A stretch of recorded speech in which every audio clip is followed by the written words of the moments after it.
जय हिंद दोस्तों, बहुत बहुत स्वागत है आपका आधुनिक भारत के इतिहास की ओआईसराय की इस सीरीज में। और आज हम लोग पढ़ने वाले हैं लॉर्ड एल्गिन के बारे में। लॉर्ड एल्गिन के बारे में जानेंगे, जिनका कार्यकाल सन 1862 से लेकर 1863 तक रहता है। क्योंकि इनका कार्यकाल एक ही वर्ष का रहता है, इसलिए हमने इसमें दो वायसराय को लिया है है ना। इनके बाद हम लोग जानेंगे लॉर्ड लॉरेंस का कार्यकाल, जिनका कार्यकाल 1864 से 1869 तक रहता है। ध्यान रखिएगा, क्योंकि लॉर्ड एल्गिन एक ही वर्ष की तक अपना कार्यकाल कर पाते हैं, इसके बाद इनकी मृत्यु हो जाएगी। हम वो भी जानेंगे कि कैसे इनकी मृत्यु होती है। फिर आते हैं आपके लॉर्ड लॉरेंस। तो चलिए बिना देरी किए वीडियो को शुरू करते हैं। तो देखिए, लॉर्ड एल्गिन बहावी आंदोलन का दमन करते हैं। ये कब आते हैं? 1862 में आते हैं और 1863 में ये आने के बाद बहावी आंदोलन का दमन करते हैं लॉर्ड एल्गिन, जो किसके द्वारा? जो सैयद अहमद तीतू मीर के नेतृत्व में चलाया जा रहा। तो जो बहावी आंदोलन है वो किसके नेतृत्व में चलाया जा रहा था? तो सैयद अहमद तीतू मीर के नेतृत्व में बहावी आंदोलन चलाया जा रहा था। फिर 1863 में हिमाचल प्रदेश के धर्मशाला में इनकी मृत्यु हो जाती है ना। जब इनकी मृत्यु हो जाती है तो ब्रिटिश सरकार के द्वारा नेक्स्ट वायसराय यानी कि अगले वायसराय भेजे जाते हैं आपके लॉर्ड लॉरेंस। ध्यान रखिएगा, लॉर्ड लॉरेंस 1864 में आएंगे और 1869 तक रहेंगे।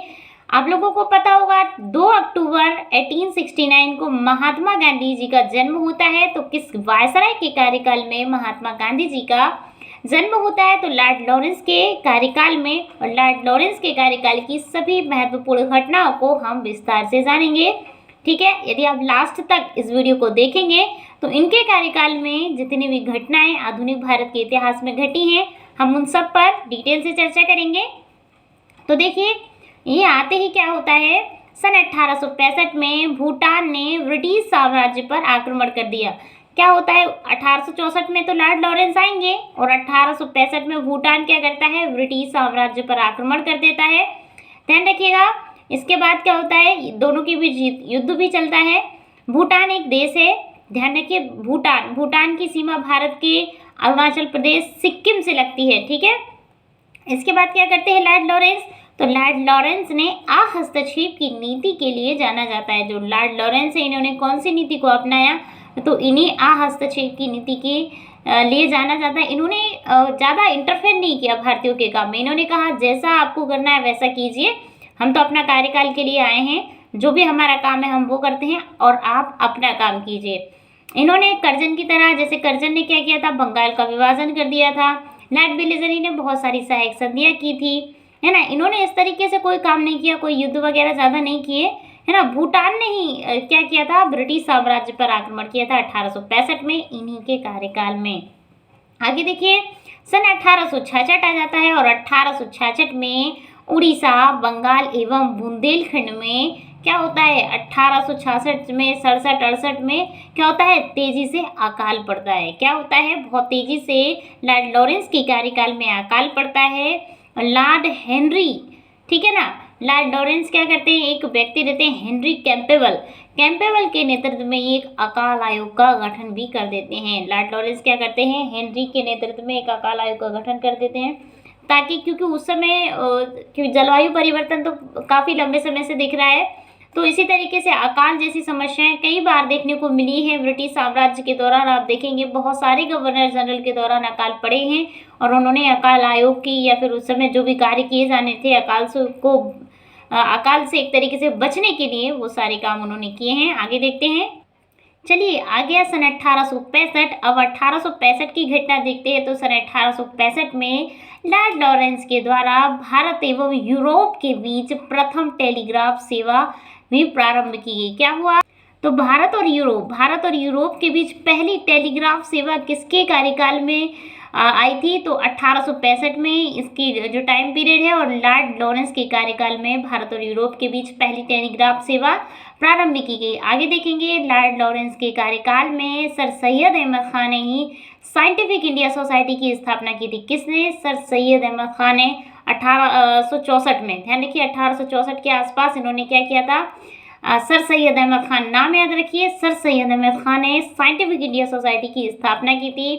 फिर आता है 1866 में सन 1866 में दादा भाई नौरोजी ने ईस्ट इंडियन एसोसिएशन नामक संस्था की स्थापना की। दादा भाई नौरोजी, ध्यान रखिए, दादा भाई नौरोजी के बारे में एक पारसी व्यक्ति रहते हैं और दादा भाई नौरोजी कांग्रेस की 3 बार अध्यक्षता करते हैं। 1885 में कांग्रेस की स्थापना होती है, कांग्रेस पार्टी बनती है, एक संस्था के नाम से बनती है उस समय में। तो हम लोग दादा भाई नौरोजी के बारे में थोड़ा सा जानेंगे कि सन 1866 में इन्होंने क्या किया था। दादा भाई नौरोजी ने ईस्ट इंडियन एसोसिएशन नामक एक संस्था का निर्माण किया और दादा भाई नौरोजी ने सबसे पहले भारत में राष्ट्रीय आय, अभी जो आप वर्तमान में राष्ट्रीय आय देखते हैं, सबसे पहले उसका आकलन किया था दादा भाई नौरोजी ने। राष्ट्रीय आय का सबसे पहले आकलन किया था। इन्होंने ड्रेनविल थ्योरी का सिद्धांत भी दिया था, धन निष्कासन का सिद्धांत भी दादा भाई नौरोजी ने किया था। 3 बार कांग्रेस अधिवेशन की अध्यक्षता करते हैं दादा भाई नौरोजी, ठीक है। एक तो 1886 में ही कर देते हैं, 85 के बाद 86 में, फिर कब करते हैं 1906 में। दादा भाई तीसरी बार 1906 में किसकी कांग्रेस अधिवेशन की अध्यक्षता करते हैं। कांग्रेस पार्टी की स्थापना 1885 में हो जाती है। लॉर्ड डफरिंग उस समय वायसराय रहते हैं। ध्यान रखिए, यदि आप कोरिलेट करके चीज़ों को पढ़ेंगे तो आपको चीज़ें जल्दी याद हो जाएंगी।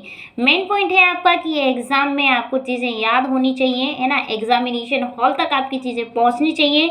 इसीलिए, है ना, हम लोगों ने दादा भाई नौरोजी के बारे में जाना। अब हम लोग जानेंगे 1867 यानी कि 1867 की घटना के बारे में। तो लॉर्ड लॉरेंस के कार्यकाल में यमजी रानाडे ने महाराष्ट्र में पूना सार्वजनिक सभा की स्थापना की। तो एग्जाम में इस तरीके से क्वेश्चन किए जाते हैं कि पूना सार्वजनिक सभा की स्थापना किस स्थान पे हुई थी। बंगाल दे देगा, बिहार, उड़ीसा, महाराष्ट्र, तो महाराष्ट्र में हुई थी और किसके द्वारा की गई थी, तो एम.जी. रानाडे के द्वारा पूना सार्वजनिक सभा की स्थापना की जाती है। ध्यान रखिए, एम.जी. रानाडे को महाराष्ट्र का सुकरात भी कहा जाता है, ठीक है। तो इस तरीके से एग्जाम में क्वेश्चन किए जाते हैं कि महाराष्ट्र का सुकरात किसे कहा जाता, तो एम.जी. रानाडे को। एम.जी. रानाडे कौन थे, ये पेशे से एक जज थे। इनका पूरा नाम महादेव गोविंद रानाडे रहता है। ध्यान रखिएगा, इन जिन लोगों के बारे में हम पढ़ रहे हैं मोस्ट इंपॉर्टेंट है, क्योंकि इनसे कहीं से भी कैसे भी करके क्वेश्चन बना दिए जाते हैं इन लोगों से। ये भारत की आज़ादी में, भारतीय स्वतंत्रता आंदोलन में, आधुनिक भारत के इतिहास में महत्वपूर्ण लोग हैं, इसलिए सबसे ज़्यादा क्वेश्चन इन्हीं लोगों से पूछे जाते हैं। तो देखिए, महाराष्ट्र में पूना सार्वजनिक सभा की स्थापना करते हैं। और जो एम.जी. आपने महात्मा गांधी जी के गुरु का नाम सुना होगा। महात्मा गांधी जी के राजनीतिक गुरु कौन रहते हैं, गोपाल कृष्ण गोखले, है ना। 1905 में जिन्होंने सर्वेंट ऑफ इंडिया सोसाइटी की स्थापना की थी, वो महात्मा गांधी जी के गुरु रहते हैं। और गोपाल कृष्ण गोखले, तो गोपाल कृष्ण गोखले के गुरु कौन रहते हैं, तो एम.जी. रानाडे। ध्यान रखिए, एम.जी. रानाडे के शिष्य रहते हैं गोपाल कृष्ण गोखले, और गोपाल कृष्ण गोखले के शिष्य कौन रहते हैं, वो रहते हैं महात्मा गांधी जी। इसलिए आप लोगों से ये भी पूछा जा सकता है कि महात्मा गांधी जी के गुरु कौन थे, ठीक है। तो वो कौन थे, एम.जी. रानाडे, देखिए ना। इसलिए हम लोग डिटेल में चीज़ों को पढ़ रहे हैं। फिर एक और घटना देखेंगे 1867 की घटना, वो भी तो केशव चंद्र सेन, ठीक है। केशव चंद्र सेन के सहयोग से एम.जी. रानाडे, आत्माराम पांडुरंग, है ना, आत्माराम पांडुरंग हेगड़े एवं देवेंद्र नाथ ठाकुर ने प्रार्थना समाज की स्थापना की।